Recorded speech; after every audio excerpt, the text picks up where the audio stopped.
తెలుగు రాష్ట్రాల్లో ఎండలు మండిపోతున్నాయి. మొన్నటి వరకు మబ్బులతో కూల్ సమ్మర్ ఎంజాయ్ చేసిన ప్రజలకు సూర్యుడు చుక్కలు చూపిస్తున్నాడు. తెలంగాణలో పలు జిల్లాల్లో పగటి ఉష్ణోగ్రతలు బెంబేలెత్తిస్తున్నాయి. ఎండల తీవ్రత క్రమంగా పెరుగుతోంది. ఉదయం 7 గంటల తర్వాత జనం బయటకు రావాలంటే భయపడిపోతున్నారు. మండే ఎండలతో ఉక్కిరిబిక్కిరవుతున్నారు. మధ్యాహ్న సమయంలో అయితే రహదారులు నిర్మానుష్యంగా మారుతున్నాయి. నిన్నటికన్నా ఇవాళ రేపు ఉష్ణోగ్రతలు 2 నుంచి 3 డిగ్రీల వరకు పెరిగే అవకాశం ఉందని వాతావరణ శాఖ హెచ్చరించింది.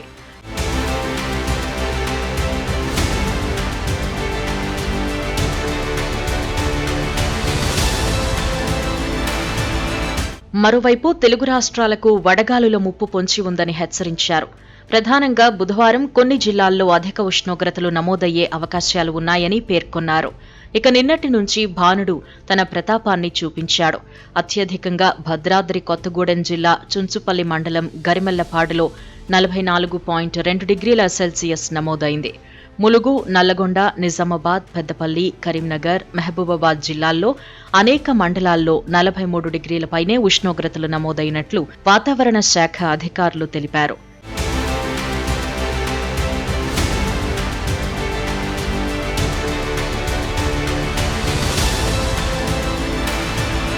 ఇక హైదరాబాద్లోని పలు ప్రాంతాల్లో 41 డిగ్రీల పైన ఉష్ణోగ్రతలు నమోదు కావడంతో రహదారులపై జనసంచారం తగ్గింది. నేడు, రేపు ఎండల తీవ్రత పెరిగే అవకాశం ఉన్న నేపథ్యంలో అప్రమత్తంగా ఉండాలి అని నిపుణులు సూచిస్తున్నారు. అవసరం ఉంటేనే బయటకు వెళ్లాలి అని, ఉదయం 11 నుంచి సాయంత్రం 4 గంటల వరకు బయటకు వెళ్లకపోవడమే ఉత్తమమని అంటున్నారు. మరోవైపు ఈ నెల 18 నుంచి 25 వరకు ఓ మోస్తరు వర్షాలు కురిసే అవకాశం ఉన్నట్టు వాతావరణ శాఖ అంచనా వేసింది.